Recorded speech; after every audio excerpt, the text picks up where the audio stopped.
Je suis devenu fou avec La Guerre des Étoiles, qui n'est pas mon préféré. Mon préféré, c'était Fight Club. J'avais été le voir au cinéma et j'avais pas du tout aimé. C'est quand même vraiment fort. J'ai joué dans Sherlock Holmes, nul, nullissime. Puis Robert Downey Jr. a été archi sympa avec moi. Ce film est fou. Il m'a dit, j'appellerai ton agent. Franchement, ce film est fou parce que c'est moi qui vais le produire. J'ai vraiment envie de tourner avec toi. C'est vraiment dément. Cut, j'ai été coupé au montage. J'ai plus jamais eu de nouvelles de personne.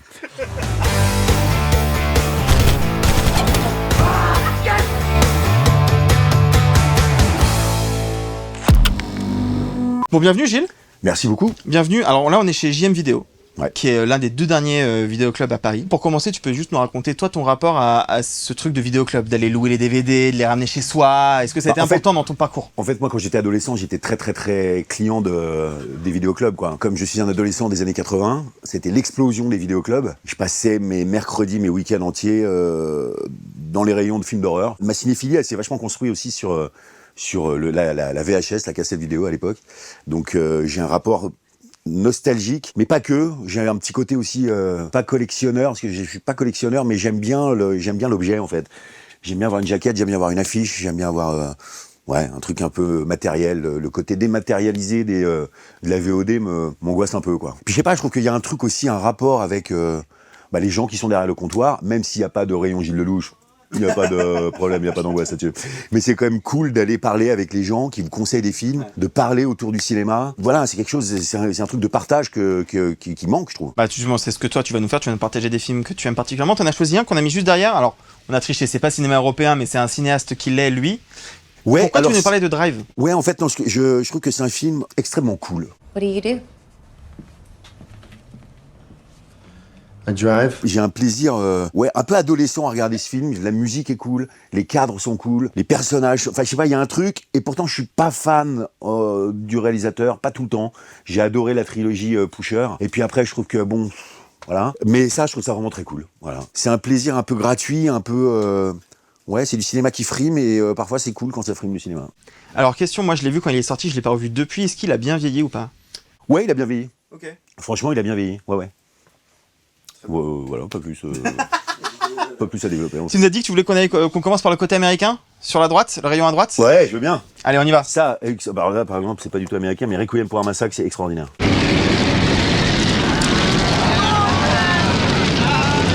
Vous voyez, quand même, c'est quand même assez cool quand on a un Blu-ray d'avoir des affiches comme celle-là, quoi. Voilà, c'est mieux qu'un pauvre truc dans sa télé. Bref. Là, c'est les nouveautés. Donc, je suis pratiquement sûr qu'avec ton planning actuel, tu n'as pas le temps d'aller au cinéma. Si, j'y vais, ou alors je me rattrape. Nul. Nullissime. Comme quoi, hein, Ryan Gosling, parfois c'est oui, parfois c'est non. Comme tout le monde, finalement. Men Who Swim. Oh là là, c'est trop beau. C'est un documentaire, je crois que c'est suédois. We didn't know that this kind of sport was also for men. Ouais, c'est le doc dont je me suis inspiré pour faire le grand bain. Et le réalisateur qui a fait ce doc, on a fait un film aussi, mais qui est un film anglais et qui s'appelle je ne sais plus comment. Actually, we're rather busy this afternoon. After press on, got the World Championships at the weekend, so if you wouldn't mind. Et qui est moins bien que son propre doc, dommage. La Guerre des Étoiles. La Guerre des Étoiles, c'est le premier film que j'ai vu au cinéma. J'avais 5 ans, ouais, j'ai vu La Guerre des Étoiles au cinéma, c'est dire l'âge que j'ai quand même. Sans exagérer, j'ai saoulé ma mère. Non-stop, j'ai dû le voir 6 ou 7 fois d'affilée. J'y allais tout le temps, je voulais retourner tout le temps. Je suis devenu fou avec La Guerre des Étoiles. Ce qui n'est pas mon préféré. Mon préféré, c'était l'Empire contre-attaque. I am your father. Qui est le plus sombre, le plus fouillé. Mais il y en a un que j'aime vraiment bien. C'est Rogue One. Suddenly the rebellion is real for you. Some of us live it. I've been in this fight since I was 6 years old. Et Rogue One, c'est pour moi en fait le meilleur de tous. Dans sa narration, dans ses effets spéciaux, dans ses personnages, la manière dont c'est sombre aussi, je trouve ça vraiment dément, Rogue One.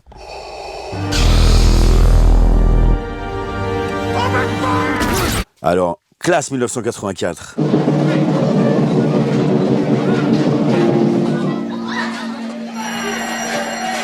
C'est marrant, je viens d'en parler au téléphone avec Raphaël Quenard, qui est un grand amateur d'affiches de films comme moi. Et cette affiche, qui est pas l'original, mais pas loin, je l'ai à la campagne, vraiment tellement je la trouve tellement cool. Et ça, c'est typiquement les films ultra violents des années 80.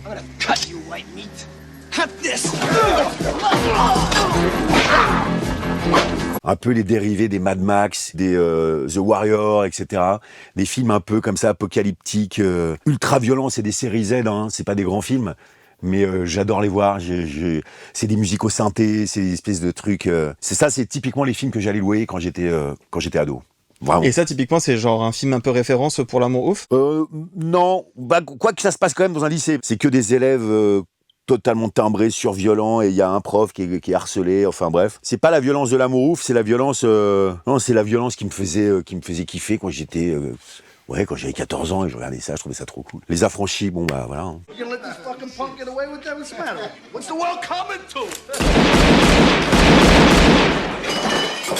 Je sais pas, je pense que c'est le meilleur film de Scorsese. Je sais qu'il y a plein de gens qui vont me tomber dessus si je dis ça, mais je le pense.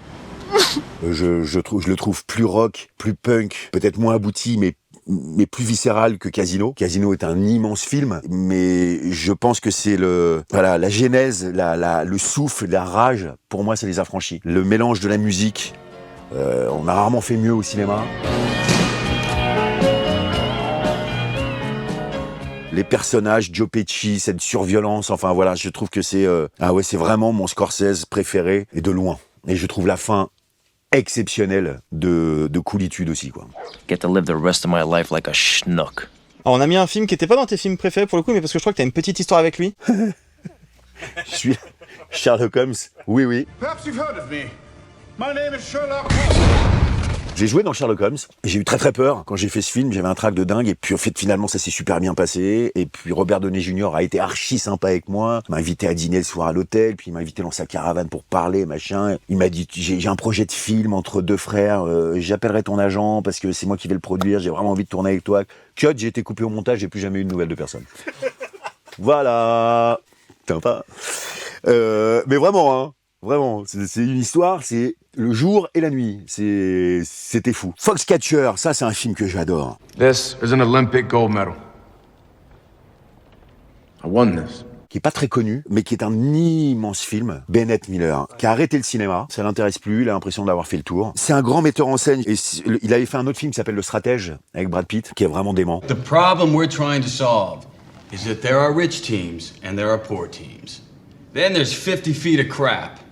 And then there's us. Et Foxcatcher, c'est un film qui est d'une rigueur dans la réalisation, dans les personnages. C'est sec, c'est droit, ça bouge pas une semelle de son objectif. C'est vraiment, waouh, c'est impressionnant, avec une fin atroce et des acteurs Steve Carell, Channing Tatum et Mark Ruffalo au sommet de leur art. Si les gens n'ont pas vu ce film, il faut se ruer dessus. C'est vraiment c'est pour moi un très très très grand film. Shining, c'est probablement le plus grand film d'horreur de tous les temps. Little pigs, let me come in.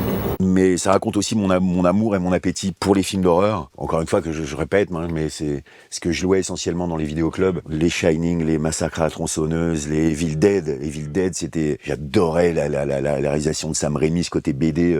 Parce que dans les années 80, les films d'horreur aussi lorgnaient vachement avec un univers de BD, ce qu'on a un tout petit peu perdu maintenant. Non, j'adore ça, les films d'horreur. Ah ouais, bah voilà, Massacre à la tronçonneuse. Franchement, ce film est fou. Ce film est vraiment dingue. Le premier Amityville aussi est assez dingue quand on le revoit. C'est des films qui sont hyper... Il n'y a pas d'effet, c'est de la rage sur pellicule, quoi. C'est de la rage et sans effet, et c'est hyper brutal. Et j'adore les films brutaux, en fait. J'adore le premier Mad Max aussi. Hey man, this isn't what it looks, man. Je suis un peu moins fan des derniers où j'ai l'impression de voir le Cirque du Soleil. Moi, j'aime tellement le côté hyper brutal du premier. J'adore, quoi. Je dis pas que les derniers sont pas bons, loin de là, hein, mais c'est moins mon truc. Je trouve qu'il y a une surenchère un peu. En parlant de film brutal, je t'ai mis un film d'un acteur belge, Double Impact, je sais pas si tu le vois. Oui. Alors, Van Damme, pas du tout mon truc. Par contre, c'est un homme qui me fait vraiment rire. Ouais, comme un peu tout le monde. Par contre, j'ai eu la chance de le rencontrer parce qu'il a joué dans Narco, dans mon premier film. On ne réussit que vis-à-vis de soi-même.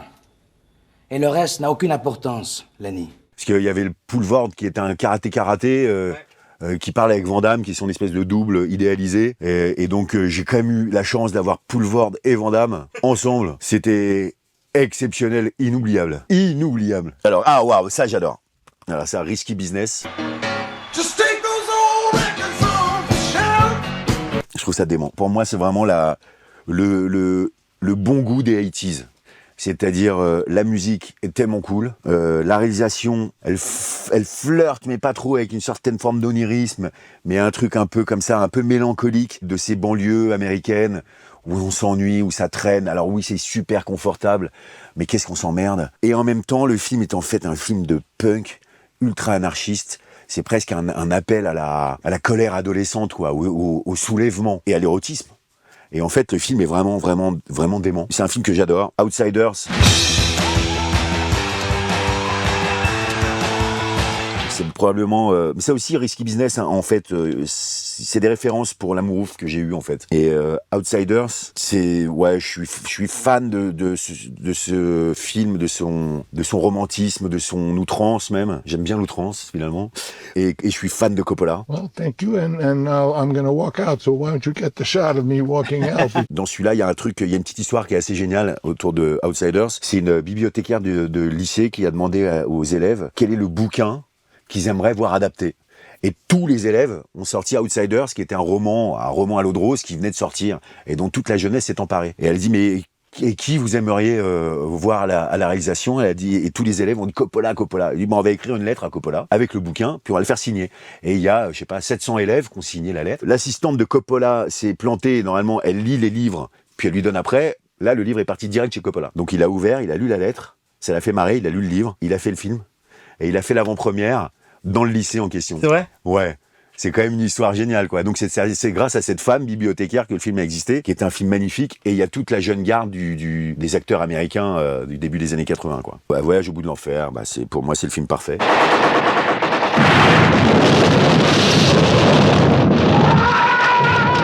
Je le trouve d'une tristesse infinie, mais c'est pour moi la quintessence du grand cinéma américain des années 70. Les scènes de départ, du début, de mariage. Cette usine métallurgique, ces mecs qui jouent au billard, qui boivent dans leur pub dégueulasse. Il y a un truc comme ça, avec l'insouciance de partir à la guerre. Et puis tout d'un coup, quand ce film bascule dans un cauchemar absolu, et puis il y a le cauchemar du retour. C'est vraiment quand les Américains avaient cette grâce de se retourner très rapidement sur leurs erreurs, de faire un espèce de bilan de conscience assez automatique. Il y avait ça aussi avec un grand film avec Tom Cruise encore, qui s'appelle Né un 4 juillet. We didn't do this, did we? Oh my God. Jesus Christ. Qui est un immense film d'Oliver Stone. Peut-être même son meilleur, enfin je trouve. Ouais, c'est le cinéma autour du Vietnam, du cinéma américain a créé quand même pas mal de chefs-d'œuvre. Celui-là, en fait, il y a vraiment, quand le cinéma, qui est du grand cinéma, réussit à nous faire croire que c'est presque un documentaire, waouh, c'est quand même vraiment fort. I fought for my country. I am a Vietnam veteran. I fought for my country. I deserve to be treated decent. Pollock. Vous avez l'anecdote? Bien sûr. J'ai pas mis pour hasard. Ouais, Pollock, j'étais à un dîner un peu mondain où tout le monde parlait du film et j'ai fait croire que je l'avais vu alors que j'avais pas du tout vu. Je dis oui, c'est vrai que c'est formidable. Et puis j'avais ma chérie de l'époque qui dit mais tu l'as pas vu? Et puis je me suis tapé une honte devant tout le monde. Je dis si, je l'ai, ta gueule, je l'ai vu. Faut pas mentir en fait quand on n'a pas vu les films parce qu'après on s'en sort pas. Mais tu l'as revu depuis, c'est ça la question? Eh toujours pas. Toujours pas. Et pourtant, j'adore le peintre et j'adore Ed Harris. Et j'adore un film avec Ed Harris qui s'appelle Les Anges de la Nuit avec Sean Penn et Gary Oldman. You okay, Noonan? Everything okay with you? It'll be all right, Frank. Qui est un polar mésestimé dément. On passe du côté français? Pas du français là. J'adore ce film. Je l'adore et en même temps quand je le regarde, je m'emmerde un peu. Mais je le trouve si beau. Je trouve les cadres exceptionnels. Je trouve la lumière dingue. C'est vraiment le Technicolor dans tout ce qu'il y avait de plus beau, quoi. C'est l'ambition totale, c'est la grande histoire d'amour, c'est la fresque, c'est le Roméo et Juliette moderne. Ouais, c'est une inspiration absolue pour l'amour. Vraiment une inspiration. Je suis très, très, très, très, très, très loin d'être au niveau de ce chef-d'œuvre, en fait. C'est vraiment fou. C'est vraiment fou. Ce film est fou. Ça raconte aussi quand même un endroit de démesure, d'ambition dans le film américain de cette époque-là, qui hélas, c'est vraiment perdu, quoi. C'est un peu triste. Et le remake de Spielberg? Non, j'ai pas bien compris le truc. Parce qu'en fait, tellement bien ça. Vraiment, Dieu sait si j'aime Spielberg. Hein. C'est pour moi probablement le plus grand réalisateur au monde. Faudrait que je le revoie. C'est la fameuse phrase. La fameuse phrase. Faudrait que je le revoie peut-être. Mais non, mais en fait, c'est vrai, il y a des films, par exemple, Fight Club, j'avais été le voir au cinéma et j'avais pas du tout aimé. Mais pas du tout. J'avais trouvé ça gadget, publicitaire, enfin voilà. Et en fait, Fight Club, c'est obsédant quoi. Bah, oui. Et j'avais eu ce truc-là aussi un peu avec Zodiac. I wanted to ask you about Zodiac.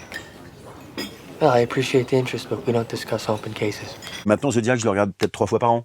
Ah, Frangin malgré eux. Hey, are you awake? Yeah. I just want you to know I hate you. Je pense que c'est le film qui m'a le plus fait rire au monde. Et je l'ai vu dans un avion et j'ai réveillé toute la cabine tellement je riais. Mais vraiment quoi.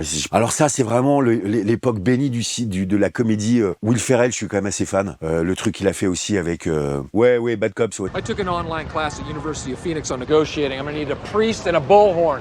I got no bullhorn. Does anyone have a bullhorn? C'est vraiment dément. La musique est démente. C'est John Bryan qui fait la musique de Frangin malgré eux. C'est marrant parce que c'est quand même un type qui a bossé avec Paul Thomas Anderson et qui se retrouve à faire ces trucs-là. Mais en fait, c'est des comédies hyper intelligentes. Le thème est super. Il y a un truc hyper beau, hyper poétique dans cette idée de ces hommes de 40 ans qui veulent pas grandir et qui sont restés des gamins de 15. Il y a vraiment quelque chose qui me touche, indépendamment du fait que ce soit vraiment hyper drôle. Et c'est 2 génies. C'est vraiment 2 génies de la comédie. C'est 2 grands acteurs, Will Ferrell et John Cirelli. John Cirelli, pour moi, c'est un immense acteur. Dodgeball. Et Dodgeball, je le connais pas trop. Je crois que je l'ai vu que morcelé. Mais je crois que c'est pas éloigné du Grand Bain. Il y a plein de gens qui m'ont dit que c'était assez cousin. Mais c'est pas un film que je connais trop. Ben Stiller... Cool, hein, de toute façon. Monty Python, j'adore aussi. Ah Monty ouais? Python. Ah ouais. Now stand aside, worthy adversary. 'Tis but a scratch. A scratch? Your arm's off. No, it isn't. Et Monty Python, je suis quand même assez épaté parce que quand on voit dans les années 60 ce qu'il faisait, pour la télé notamment, c'était quand même assez fou, quoi. L'univers de Terry Gilliam. What the fuck am I talking about? Les comédies pour le cinéma des Monty Python, Le Sens de la vie. Sacré Graal, waouh, c'est quand même des films vraiment fous, vraiment fous. Il n'y a pas de limite à leur imaginaire. Je suis assez fan. Mais ça, pour le coup, c'est des choses que tu découvres plus tard? Non, Monty Python, j'ai pareil à l'adolescence. Ouais. Monty Python. Ouais, parce que Monty Python, ces films-là, je pense qu'ils sortaient à peu près au même 70-80, ouais. Donc je les voyais. Je ne crois pas les avoir vus au cinéma, mais je les ai vus. Oui, je les ai vus jeunes. Puis il y avait là aussi le Flying Circus, un truc qui passait à la télé. Who is Louis XVIII? He's the King of France, Your Majesty. This is a great moment to have so. There is no Louis XVIII. C'est probablement les humoristes les plus fous, les plus libres qu'on ait jamais eu, quoi. Même leur univers est vraiment dingue. Je suis fan. La vie d'Adèle. Tu l'as rencontré où? Je l'ai rencontré dans un café. Dans un café? Ouais. Pas plutôt dans un bar gay, par hasard, avec Valentin? On l'a répété, dit, rabâché à qui veut l'entendre, mais c'est vraiment un immense chef-d'œuvre. C'est aussi et surtout grâce à Léa et Adèle. C'est époustouflant, c'est déchirant, c'est magnifique. Allez, tu dégages. Je veux pas d'une petite menteuse ici, tu dégages, tu fais tes affaires et tu dégages.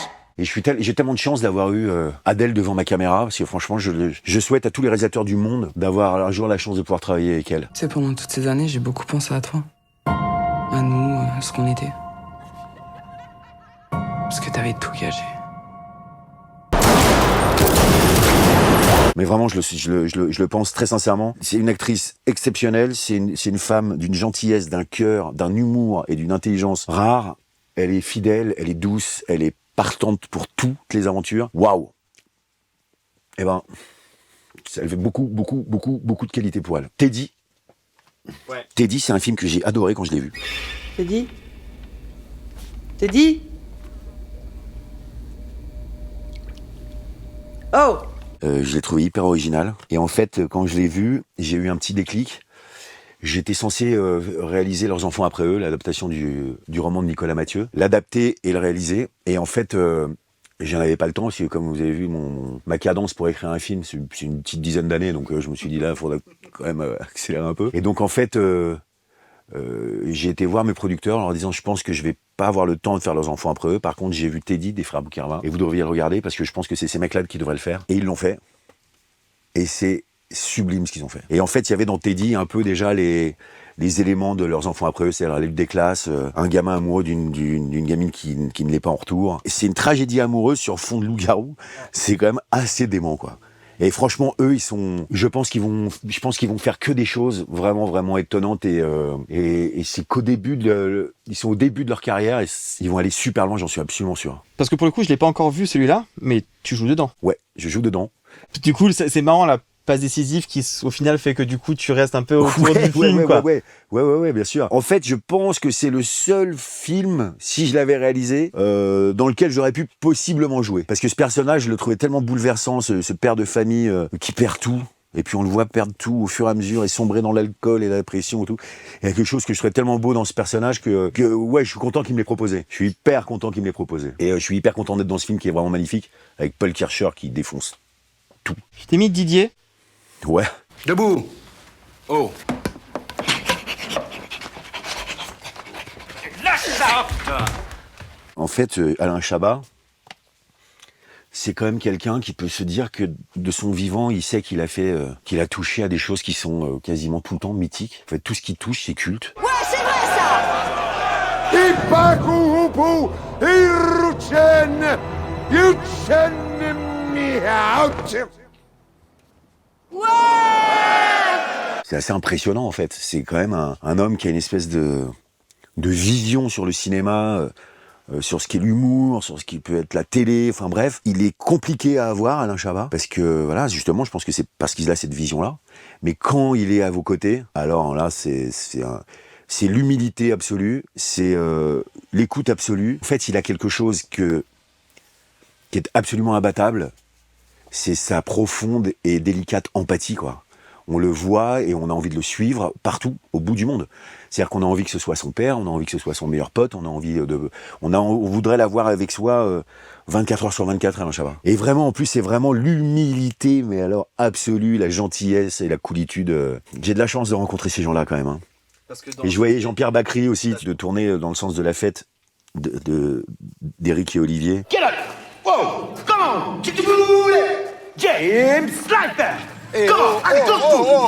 James, calme. Ça a été une grande expérience déjà parce que j'ai vu ces deux réalisateurs au travail en maître d'orchestre de cette comédie que moi je trouve irrésistible. Le sens de la fête, je trouve que c'est mais démentiel. Moi je trouve que c'est leur meilleur. Ouais, moi aussi je trouve. Pas parce que je suis dedans, hein. Mais non, vraiment, je trouve que c'est vraiment un putain de comédie, quoi. Ça va dans tous les sens. Ouais, une tête de flan, moi! J'ai une tête de flan, mais arrêtez, vous allez pas avoir une tête de flan! Je crois pas avoir une tête de flan! J'ai pas une tête de flan, mais personne n'a une tête de flan! Il y a une espèce de maestria, de réal, de direction d'acteur, tout le monde est dément. Je me souviendrai toute ma vie, ce tournage qui s'est passé dans un château, en été, on était tous là, et c'est rare de pouvoir être spectateur des scènes des autres. Et moi, je regardais Alban Ivanov, je regardais Benjamin Lavergne qui faisait son discours et tout, et j'étais vraiment au spectacle. Je m'asseyais, je regardais, je pleurais de rire. Et puis, il y a un soir où on s'est retrouvés, tout le casting, où il y a une scène où on se prend une soufflante par Bacry. On est autour de lui, on fait un cercle autour de Bacry, et il y a Bacry qui nous engueule comme ça, qui fait cette scène, en une prise. Ça fait des mois, ça fait des années que vous me faites chier tous, autant que vous êtes! Toi, là! Avec tes embrouilles à la con! Et à la fin de la prise, on s'est tous regardés, on l'a applaudi, on avait pris une leçon d'acteur. Mais tous ont été genre ébahis. Vous êtes tous une bande de bras cassés, de losers! Y a personne qui comprend que je joue ma vie, moi! À chaque soirée, je joue ma vie! Fallait pas le faire rièche, mais on n'avait pas envie d'aller faire chier de toute façon. Mais très, très délicat, très gentil. Mais d'une grande gentillesse. Puis quel acteur et puis quel homme, quoi. Voilà. Ouais, les choses de la vie, c'est... Qu'est-ce que tu fais? Je te regarde. Bah, je trouve ça bouleversant, c'est d'une modernité. Pour ceux qui l'ont pas vu, c'est vraiment d'une modernité pour l'époque qui est dingue. La réalisation est dingue. Piccoli, c'est pour moi un des plus grands acteurs français, mais c'est un immense acteur qui a une espèce de folie dans ce qu'il fait et qui juge jamais ses personnages et qui est toujours vraiment à fond. La réalisation, la musique.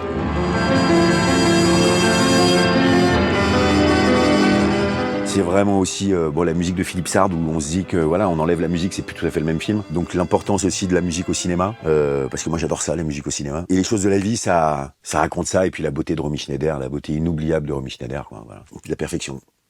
La haine. Si t'étais allé à l'école, tu saurais. La haine attire. Attends. La haine attire. La haine. Mais j'ai pas été à l'école, quoi? Moi je suis de la rue, moi. Qu'est-ce qu'il y a? C'est le film qui m'a donné envie de réaliser, en fait. Quand je l'ai vu.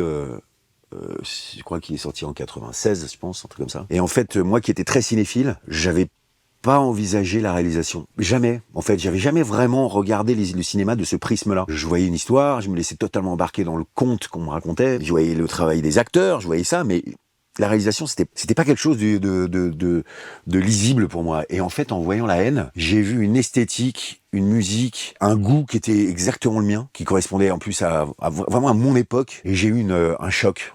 J'ai eu un choc et je me suis dit, waouh. Et en fait, je me suis dit, mais qu'est-ce que c'est, ça doit être kiffant de faire avancer sa caméra, de faire un ralenti sur cette musique-là. Et en fait, j'ai vu la réalisation et ça m'a rendu dingue. Et c'est vraiment ce film qui m'a donné cette envie-là. Donc merci Mathieu Kassovitz. Ah ouais, suprême. À la une, à l'appel, donc nique ta mère. Les yeux ouverts, ton cœur l'endroit comme à l'envers. Ouais, je l'ai vu, mais je préfère la série qu'ils ont fait pour Arte. Le Monde de demain. Ouais, que je trouve vraiment cool, avec Bajon, qui joue dans mon film. Et les acteurs sont super. Les acteurs, je les trouve vraiment bien. Mais oui, ça me, bah oui, c'est mon époque réalisateur de clips. J'ai quand même réalisé That's My People de NTM. Ouais, c'est cool. Et en fait, je me rendais compte à quel point c'était cool à l'époque parce que NTM, c'était vraiment le Graal, quoi. Quand on réalisait, moi qui était vraiment venait du hip-hop, et je réalisais essentiellement des clips de hip-hop en étant partie de la variété, vraiment variété. J'ai dit parce que je réalisais avec Tristan Orway, mon pote d'enfance. Et en fait, on a gravi les échelons pour arriver au hip-hop. On est arrivé à MC Solar. Déjà, alors MC Solar, c'était déjà le feu atomique. Et puis quand NTM nous ont demandé de faire leur clip, là, je me suis envolé dans ma tête un peu là. J'étais très heureux. Mais et puis en fait, avec le recul, je me dis que c'était cool parce que c'est en plus un de leurs meilleurs morceaux. C'est vrai, je suis miné, déterminé à ne jamais vraiment lâcher l'affaire. Qu'est-ce que tu peux faire? Ça raconte tellement un moment de ma vie, une époque. Ouais, NTM, La Haine, tout ça. Bah, ça raconte quand j'avais 25 ans. Bah, ça me fait penser à un autre film que je t'ai mis, alors pour le coup peut-être que tu voudras pas en parler, mais juste tout à droite, un film d'un réalisateur avec qui tu as travaillé toi aussi, mais qui est sorti un peu après La Haine et qui a été Richet, un peu le... Richet. Mais ce film est canon, hein. Il a rien. J'ai rien. Pose-toi. Putain, il a un flash. Histoire, trouve ça où? Et pour la petite anecdote, Ma Cité va craquer, tu sais comment il l'a fait? En jouant au casino. En fait, je crois qu'ils avaient, je sais plus à l'époque, hein, genre 50 000 francs, et ils pouvaient pas faire le film, il leur en fallait 100. C'est Richet qui me l'a raconté. Okay. Donc c'est véridique. Et il est parti avec son pote, et qui l'avait coécrit, je crois, et ils ont été au casino, ils ont tout mis sur le rouge. C'est le rouge qui est sorti, ils ont gagné 100 000, ils ont fait le film. C'est quand même assez magique. Et avec Jean-François, j'ai fait Mesrine, aux côtés de Vincent Cassel. Jacques, un coup sec, tu pousses avec le corps, hein? D'accord. Et j'ai rencontré Vincent et c'était dément. Moi qui étais quand même assez fan de lui, évidemment depuis La Haine. Ouais, c'était super. C'était aussi l'époque où je faisais à peu près tous les polars possibles et inimaginables. C'est vrai que t'as été dans cette case-là pendant un moment. J'ai quasiment tous fait, je pense. Le flic, le voyou, le flic. Enfin, c'était, voilà. Mais j'ai adoré. Comme j'ai adoré Belmondo, que j'ai eu la chance de croiser dans ma vie, qui venait me voir sur tous mes tournages. Ah ouais. Il a commencé avec À bout portant et après, il venait sur tous mes plateaux. Donc, il venait déjeuner avec moi. L'équipe était comme des dingues de voir Belmondo arriver, sortir de sa limousine. Et déjà, c'est quand même un délire. La quintessence de ça, je pense que ça a été quand j'ai tourné Bac Nord, où carrément il a pris la chambre à côté de la mienne, à l'hôtel où j'étais. Donc on m'a prévenu, le concierge m'a dit, il y a monsieur Belmondo qui a demandé à avoir la chambre à côté de la vôtre. Et donc il était vraiment très diminué physiquement. Mais tous les soirs, il m'attendait sur la terrasse en bas, et il fallait que je lui raconte ma journée de tournage. Et donc il revivait par procuration des émotions avec mon récit. Oh là là, parce que c'était bouleversant, quoi. J'étais quand même en train de raconter mon tournage à Jean-Paul Belmondo, à qui j'ai présenté François Civil, Karim Leclou, Jiménez. Enfin, tu vois, c'était et il me manque beaucoup. Je t'ai mis un film au hasard parce que j'ai mis celui que moi je préfère de Belmondo, mais si jamais il y a des gens qui regardent cette vidéo et qui connaissent pas bien sa carrière... Belmondo? Ouais, quel film il y en a un qu'il faut absolument... Bon, il y a évidemment Pierrot le Fou. Elle me fait penser à la musique, son visage. Et il y a évidemment À bout de souffle. Il y a Un singe en hiver de Verneuil, qui est extraordinaire. Vous vous souvenez de cette novillade à Tolène? Ce vent froid, ce public affreux, et ce taureau qui voulait pas mourir. Il y en a un que j'adore, c'est une comédie, c'est magnifique, c'est canon. Ah oui. Après, il y en a un autre que j'aime beaucoup, mais ça c'est un truc, c'est une Madeleine d'adolescent, et je pense que le film est pas forcément, je sais pas, mais c'est L'As des As. Ich bin un ami. Am Freund of General von Beckmann. L'As des As, quand j'avais été le voir au cinéma, et puis c'est quand même un peu le père idéal, quoi. On se dit, j'aimerais bien avoir un père comme ça, ou alors j'aimerais bien vieillir comme lui. Mandibule. Waouh, c'est quoi? C'est une mouche? Mais non. Bah, en fait, je suis fan de Dupieux, depuis toujours. En fait, au moment où à l'époque où je réalisais des clips, j'étais dans la même boîte de prod que lui. Et donc, à l'époque, il y avait qui sont restés mes meilleurs amis, Alex et Martin. Il y avait Michel Gondry. Enfin, il y avait une espèce d'émulsion comme ça, d'émulation autour du clip, quand c'était vraiment la grande période du clip, quoi. Mais il y en avait un, quand il arrivait avec un nouveau clip, Quentin Dupieux, c'était autre chose. Nous, on faisait du clip, lui, il faisait de l'art. Vraiment, quoi. Il y avait un truc où il avait un pas de côté. Et je me souviens d'un clip de Tellier, justement, Sébastien Tellier, qu'il avait fait, où j'étais là, je me dis, waouh, c'était de la poésie. Et on était jeunes, hein, pourtant. Hein. C'était un poète. Et puis après, j'ai vu toute sa carrière avancer à pas de fourmi, puis à pas de géant. Et la créativité de Quentin, ça me... Je sais pas comment je dirais. Là, il a 3 films d'avance, là. Ouais, je sais. Non, mais il a 3 films d'avance, quoi. Mais quand Quentin il vient de voir en disant j'aimerais que tu joues un super-héros d'une fausse équipe à la Power Rangers autour du tabac. Mais c'est un rêve.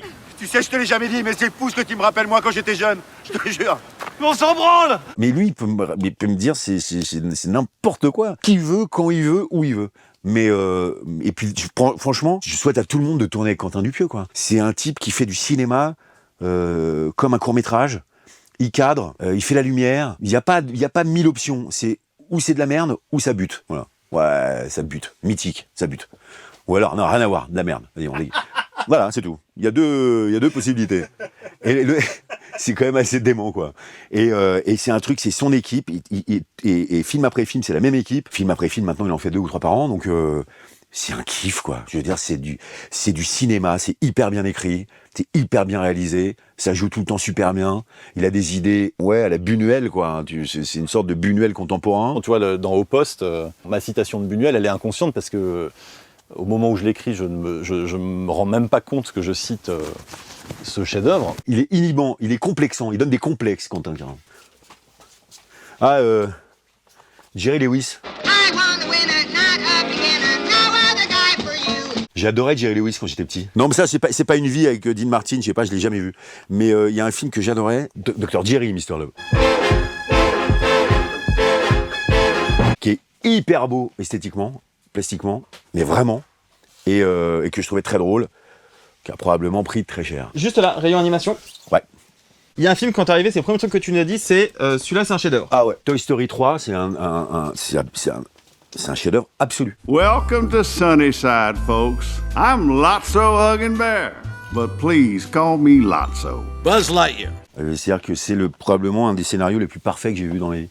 C'est l'animation, les personnages, l'histoire et tout, c'est du grand Pixar. Mais de toute façon, Pixar, moi qui ai eu la chance de faire la voix dans Vice Versa, c'est quand même, ils sont quand même exceptionnellement doués, quoi. Mais c'est surtout toi qui va déguster. Un poil moins maintenant. Ça aussi, ça tue. Flash, 100-yard dash. Buddy, it's nice to see you. Nice to see you.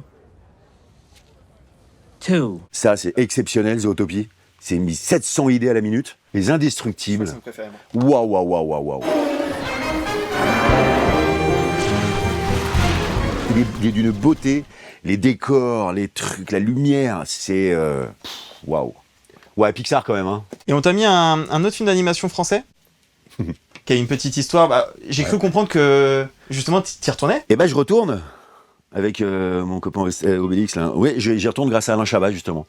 Alain Chabat qui m'a demandé de refaire Obélix dans sa série animée, ce qui évidemment me touche au plus haut point, parce que quand Guillaume m'a proposé de faire Obélix, j'en menais pas large, j'en ai pas mené large avant, ni pendant, ni après. J'ai rien en ce moment. Moi non plus, j'ai rien en ce moment. Ah, moi, je veux bien là aussi, moi. Entre guillemets, que le chef, le grand Manitou, me valide, ça me rend très heureux. Et puis en plus, c'est Alain qui fait la voix d'Astérix. Donc on s'est retrouvés à travailler tous les deux parce qu'en fait, on fait les voix avant l'animation. Pour que l'animation colle aux voix. Exactement. Quel kiff, quoi. Génial. Et les dessins animés, toi, c'est des choses que tu matais plus jeune ou pas? Ouais, et que je continue à regarder. C'est vrai? Ah ouais. Là, j'ai mon fils qui a 2 ans, et mon grand kiff, c'est de me dire que je vais être obligé de tous les revoir. Mais j'ai un petit côté un peu resté perché sur l'enfance, moi. J'adore aller à Disneyland, par exemple, vous voyez. Bon, t'es pas le seul, hein. Ouais, mais bon, quand même, 52 ans. Et moi, les dessins animés, ouais, j'adore. J'adore les vieux Walt Disney avec l'animation un peu classique, désuète, mais c'est si beau. C'est quoi ce que t'as le plus hâte de montrer justement à ton fils là? Comme film? Ouais. Bah, La Guerre des Étoiles et La Boucle est bouclée. I want to learn the ways of the Force and become a Jedi like my father. La boucle est bouclée. Eh ben merci beaucoup, Gilles. Merci à vous. Mini. J'ai eu ça avec Il était une fois Hollywood. Je vais peut-être pas raconter ma vie non plus, on s'en fout, faut qu'on avance.